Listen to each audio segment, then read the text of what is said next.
Sumit Shukla, maths with मस्ती की portal से। आपको आज हम सुनाने जा रहे हैं एक स्टोरी, आपके सामाजिक विज्ञान से संबंधित है। आपकी बुक है 10th क्लास की, उसमें पहला चैप्टर है यूरोप में राष्ट्रवाद का उदय। इसकी कहानी हम आपको सुनाने जा रहे हैं। आपको ऐसे नहीं सुनना है कि आपके कोर्स में है, ऐसे भी नहीं समझना है कि आपको याद करना है और पेपर में लिखना है। आपको ऐसे सुनना है कि स्टोरी कहीं पड़ोस में घट रही है और हमें वहाँ की जानकारी है। तो उम्मीद है इस कहानी को आप ऐसे ही सुनेंगे, ऐसा नहीं मानेंगे कि आपके सिलेबस में है, आपके कोर्स में है, आपको याद करना है। ऐसा आप समझेंगे तो ऑटोमेटिक आपका नज़रिया चेंज हो जाएगा, आपके लिए मुश्किलें बढ़ जाएंगी। तो आप नॉर्मली इसको फील कीजिए कि एक स्टोरी है, देश के एक महाद्वीप है यूरोप, वहाँ पर घटित हो रही है। ठीक है, तो आइए हम लोग चलते हैं इस स्टोरी में। एक यूरोप में देश है या राज्य है फ्रांस, जिसकी राजधानी पेरिस में है। अभी भी हम लोग इसके बारे में जानते हैं। तो यहाँ पर हम बता दें, थोड़ा सा बैकग्राउंड इसके बारे में बताना पड़ेगा आपको, जो 9th में था थोड़ा सा बताएंगे। फ्रांस में 3 वर्ग में वहाँ की जनता बटी हुई थी। पहला वर्ग फर्स्ट स्टेट यानी प्रथम स्टेट, उसमें पादरी या पुजारी वर्ग आते थे। और सेकेंड स्टेट जो होता था उसमें आते थे राजशाही वर्ग, यानी कि जिसको कह सकते हैं कुलीन वर्ग। इसमें वो लोग आते थे राजा, राजा की फैमिली, राजा के रिश्तेदार, राजा के मित्रगण, जो अधिकतर ज़मींदारी या सामंतवादी जैसी चीज़ें का व्यवसाय करते थे। एक इसके बाद फर्स्ट वर्ग हो गया, सेकेंड वर्ग हो गया, और एक हो गया थर्ड वर्ग, यानी तीसरा वर्ग होता था। उसमें आते थे आम लोग, जिसमें डॉक्टर, वकील, शिक्षक, कवि, मजदूर, कारीगर, व्यापारी, ये सारे लोग इसमें आते थे। तो आप अनुमान लगा सकते हैं जो फर्स्ट वर्ग था यानी कि पादरी या पुजारी वर्ग, उसमें बहुत लिमिटेड जनसंख्या थी। और दूसरी वर्ग था आपका राजशाही या कुलीन वर्ग, उसमें भी बहुत लिमिटेड लोग हुआ करते थे। और मेन पॉपुलेशन थी वो थर्ड स्टेट की थी, जिसको कहते थे जन सामान्य वर्ग। उसमें लोग बहुत सारे थे और टैक्स का वहन वही लोग करते थे। जो आपका राजशाही वर्ग था वो तो वही प्रशासन में है, वो टैक्स इन लोगों से लेता था और प्रशासन को चलाता था। इसके अलावा क्या था कि जो आपका पादरी वर्ग था उसको भी अपने खर्चे चलाने। अब वो लोग मजदूरी तो करेंगे नहीं, और वो लोग भी यही करेंगे कि खर्चे कहाँ से पूरे होंगे, तो वो भी 10% एक टैक्स लगाते थे, जिसका नाम था टाइड, यानी धार्मिक कर। तो कुल मिला के टैक्स का दारोमदार आ रहा था थर्ड स्टेट के लोगों पर, और उनकी हालत बहुत ख़राब थी। देख रेख करने वाला कोई था नहीं, ना पुजारी या पादरी वर्ग और ना राजशाही या कुलीन वर्ग। ऐसे में क्या था कि वहाँ पर एक बूर्बो राजवंश का शासन था, और लुई 16वां यानी 16वीं पीढ़ी का राजा क्रिएट हुआ, जिसका नाम था लुई 16वां। कम एज में इसको राजगद्दी मिली, और अभी हाल ही में इसकी शादी हुई थी एक ऑस्ट्रिया की राजकुमारी एंतोनियत के साथ। ऐसे में जब उसने देखा सिंहासन संभाला तो देखा खजाना खाली है, तो उसने तुरंत अपनी मंत्री परिषद यानी जो प्रशासनिक कार्यवाही देखती थी, जिसका नाम था जनरल स्टेट, उससे मंत्रणा की कि क्या होना चाहिए, सारे खर्चे कैसे चलेंगे। तो जनरल स्टेट ने कहा कि इसका एक ही उपाय है कि हम लोग कर बढ़ाएं। तो इन लोगों ने एक सभा बुलाई, जनरल स्टेट काउंसिल, और ऐसे सभा में सारे वर्ग के लोग इकट्ठे होते थे। 300 प्रतिनिधि आते थे आपके फर्स्ट स्टेट यानी कि पादरी या पुजारी वर्ग, और सेकेंड स्टेट यानी कि राजशाही या कुलीन वर्ग, वहाँ के 300 लोग आते थे। और 300 प्रतिनिधि जाते थे आपका जो जन सामान्य वर्ग है यानी कि जनरल वर्ग है, वहाँ से। ऐसे में लोगों को उम्मीद जगी कि राजा ने पहली बार हम लोगों की सभा बुलाई है, तो उन्हें लगा शायद हमारी ये कुछ हेल्प करेंगे, यंग राजा है तो कुछ करेगा हमारे लिए। लेकिन यहाँ राजा का ख्याल कुछ और था, वो अपने लिए कुछ करना चाह रहा था, लेकिन पब्लिक को लगा कि हमारी बात सुनेगा। तो बता रहे हैं कि जब उनके 300 प्रतिनिधि चलने लगे तो सारे लोगों ने, क्षेत्रीय लोगों ने कहा कि ये हमारी मांगे हैं, आप वहाँ कहना। यहाँ तक कि 40,000 लेटर उनके पास थे, जो जन सामान्य यानी कि आम जनता ने लिख के दिए थे कि हमारी ये बात भी पहुँचा देना। जैसे राजमहल में लोग पहुँचे तो नज़ारा कुछ और था। वहाँ तो इन्हें बुलाया गया था टैक्स बढ़ाने के लिए, और इन्हें लगा कि हाँ हमारे लिए राजा कुछ करेगा। वहीं विवाद हो गया। पहले इनकी डिमांड यही थी, ये लोग ऐसा चाहते थे कि हमारे जो 300 प्रतिनिधि चुन के आते हैं उनकी संख्या कम से कम 600 होनी चाहिए, तब वो लोग आ पाएंगे 300 पादरी वर्ग और 300 राजशाही वर्ग के बराबर में, तभी कोई प्रस्ताव इनका पास हो सकता है। और नहीं तो 300 पादरी वर्ग और 300 राजशाही वर्ग मिल जाते थे और आम वर्ग का कोई भी प्रस्ताव पास नहीं हो पाता था। यहाँ पर विवाद हो गया, राजा ने इनको महल से बाहर निकाल दिया और निकालने के बाद ये लोग लॉन टेनिस के मैदान में बाहर बैठ गए। पब्लिक को पता चला, पब्लिक को संतोष हुआ और बाद में ये हुआ कि 4 मई एक डेट थी। 4 मई को एक घटना घटी कि वहाँ पर एक पेरिस में राजा ने छोटी टुकड़ी भेजी, जो वहाँ पर एक दुर्ग था वास्तिल, उसकी सुरक्षा के लिए। पब्लिक एक तो पहले से बौखलाई थी और उससे लगा कि राजा ने सेना भेज दी। पब्लिक भड़क गई और पब्लिक ने क्या किया, अटैक कर दिया। और यही वहाँ पर पेरिस में जो राज महल था या दुर्ग था, वास्तिल का दुर्ग, वही एक जेल थी, उसको पब्लिक ने तोड़ डाला। राजा को लगा कि मामला बड़ा भयानक है। तब तक जो लोग आए थे थर्ड स्टेट के लोग, उन लोगों ने एक संविधान बना के राजा को सौंपा। वो डेट थी 5 मई 1789। तो राजा ने तुरंत देखा सिस्टम गड़बड़ है, उसने इसको स्वीकार कर लिया और ये नाम था नेशनल असेंबली।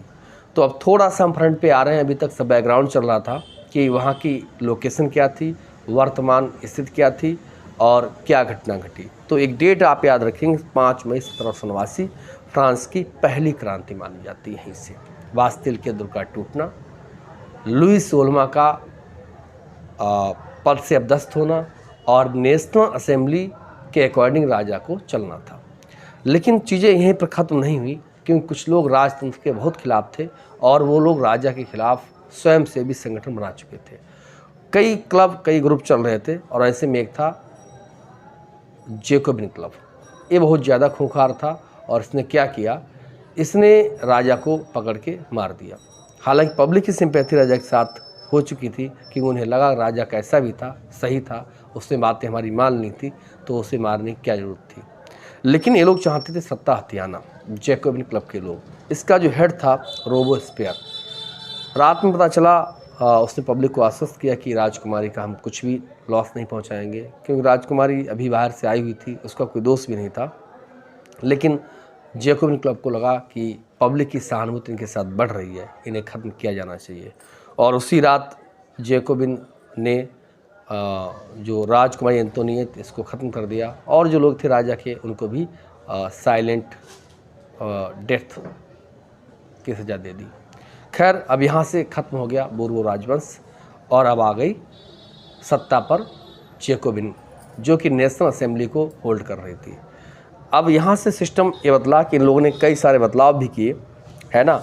उसमें बदलाव अगर देखा जाए कुछ ऐसा था कि इन लोगों ने कोशिश की एक मुद्रा लागू करने की, क्योंकि वहाँ पर कई सारे ऐसी चीज़ें थीं कि कई स्टेट थे और कई टाइप की मुद्राएं थीं, कई टाइप के माप तौल के साधन थे। ऐसे में क्या था, लोग व्यापार नहीं कर पा रहे थे। खैर, इन लोगों ने क्या किया, एक मुद्रा लागू करने की कोशिश की, फ्रेंच भाषा लागू करने की कोशिश की और नेशनल असेंबली पूरी तरह पूरे राज्य को चलाने लगी। ये सब था बैकग्राउंड। तो आप लोग याद रखेंगे, 5 मई 1789 फ्रांस की क्रांति कहाँ से स्टार्ट हुई, वास्तिल के दुर्ग से, यानी पेरिस से। जनरल स्टेट का हटना और वहाँ पर नेशनल असेंबली का आना, और बाद में नेशनल असेंबली को होल्ड किया जैकोबिन क्लब ने। ये आपका सार हो गया 5 मई 1789 फ्रांस की पहली क्रांति का। अब एक और हम डेट करेंगे, यानी कि सीधे क्या हुआ, राजतंत्र खत्म हो गया और पब्लिक को लगा ठीक राजा हट गया। लेकिन जैकोबिन क्लब था, ये उससे भी ज़्यादा खूंखार था, इसने उससे भी ज़्यादा दमनकारी नीतियाँ अपनाई। ऐसे में क्या हुआ, पब्लिक इससे त्रस्त हो गई। जैकोबिन ने क्या किया, एक विशेष मशीन बनवाई जिसका नाम था गुलेटिन मशीन, जिसे डॉक्टर गुलेटिन तैयार किया था। और उसमें वो लोग जो भी उनका विरोध करता था उसको वो चढ़ा देते थे और उसमें स्पेशल ब्लेड लगे थे जो लोगों को काट डालते थे। जैकोबिन यहीं पे नहीं रुका, जैकोबिन ने विरोधियों को तो मारा ही, साथ साथ जो अपने ग्रुप के लोग भी थे जो स्वतंत्रता की लड़ाई में साथ थे, उनसे भी अगर विरोध बना तो उनको भी उसी मशीन पे चढ़ाएगा। अंत में जैकोबिन के लोग ही भयभीत हो गए, उन्हें लगा पता नहीं ये कब किसको चढ़ा देगा जैकोबिन मशीन, गुलेटिन मशीन पर। तो ऐसे में क्या किया, उन लोगों ने प्लानिंग करके जैकोबिन क्लब के रोबेस्पियर को ही मरवा दिया और बाद में उसी मशीन पर, जो मशीन डिजाइन की थी डॉक्टर गुलेटिन ने, गुलेटिन को भी चढ़ाया गया। और बाद में अंततः जो मशीन उन्होंने लोगों के लिए बनाई थी, जो डेथ देती थी, उनकी भी डेथ उसी पर चढ़ के हुई।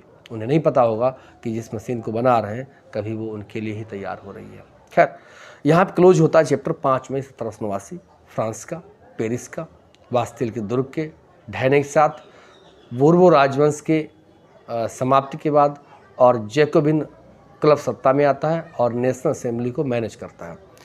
ये चीज़ चलती रही। अब हम एक डेट याद रखेंगे, 1789 के बाद 1804, लगभग 14-15 साल बाद क्या हुआ, एक और नए इंसान का उदय हुआ, इसका नाम था नेपोलियन। नेपोलियन क्या था, वहाँ की सेना में छोटा सा सैनिक था और बाद में प्रमोट होके अधिकारी बन गया। और उसके बाद क्या हुआ कि एक समय आया, इसने नेशनल असेंबली और जैकोबिन क्लब को हटा दिया और सत्ता सेल्फ अपने हाथ में ले ली। तो आप याद रखेंगे ये डेट रहेगी 1804, और इसने अपने खुद के नियम लागू किए जिनको बोलते हैं नेपोलियन संहिता, जिसने पब्लिक यानी कि आम पब्लिक थी उसको उबारा। खैर, तो हम याद रखेंगे इसने सबसे पहला काम ये किया, फ्रांस 39 राज्यों में टुकड़ों में बटा हुआ था, इसने सारे 39 राज्यों को इकट्ठा किया और एक संपूर्ण राष्ट्र फ्रांस का निर्माण किया। उसके बाद इसने क्या किया, सख्ती से माप तौल के सही मानदंड लागू किए, यानी माप तौल का साधन एक ही हो गया था पूरे फ्रांस में, और मुद्रा भी एक ही लागू हो गई और भाषा भी एक ही लागू की। यहाँ तक इसने यातायात संचार के साधनों में सुधार किया। उसके अलावा बहुत सारे ऐसे काम भी थे जो बड़े महत्वपूर्ण थे।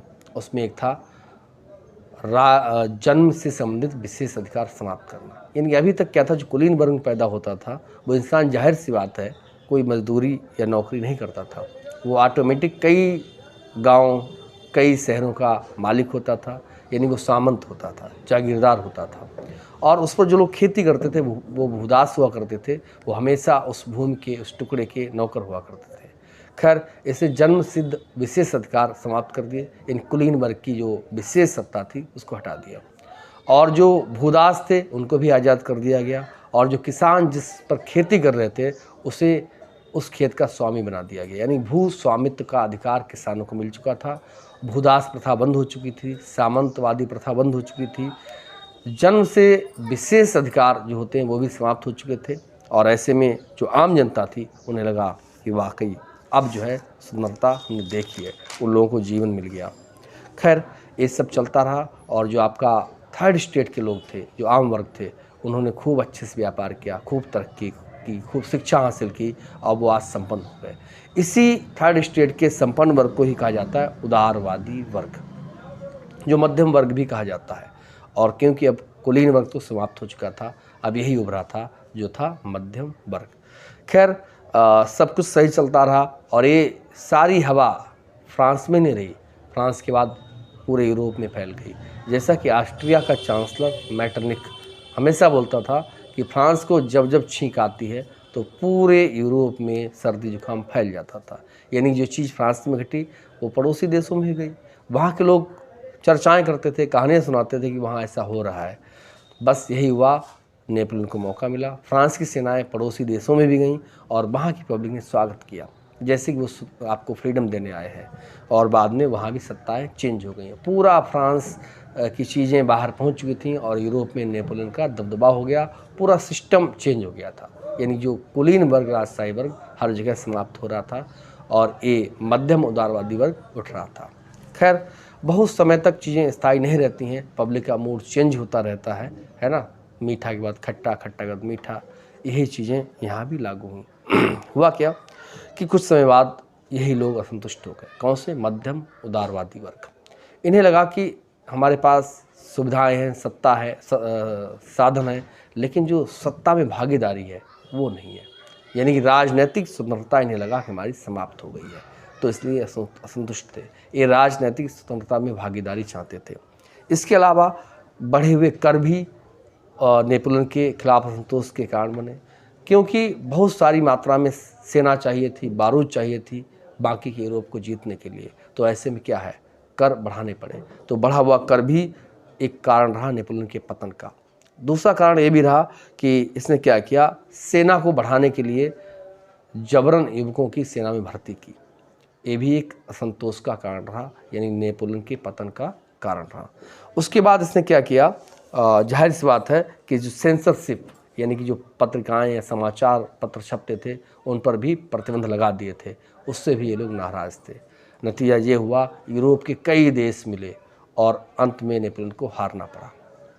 और कई मित्र देशों में नाम आते हैं, ऑस्ट्रिया, प्रसा, ब्रिटेन, रूस, ये 4 बड़े राज्य आते हैं। उसके अलावा बाकी देश भी थे, ये मुख्य रूप से रहे। ठीक है, अब हम 1804 के बाद आते हैं सीधे 1815 पर, यानी 11 साल बाद नेपोलियन का अंत हो गया। वाटरलू के मैदान में नेपोलियन की पराजय हुई और इसी 1815 में क्या हुआ, वियना की संधि हुई। ऑस्ट्रिया के वाइस चांसलर ने वियना में एक समारोह की मेज़बानी की, जहां पर जीते हुए देश यानी मित्र देश रूस, ब्रिटेन, ऑस्ट्रिया, प्रसा इकट्ठे हुए। यहाँ पर वियना की संधि हुई।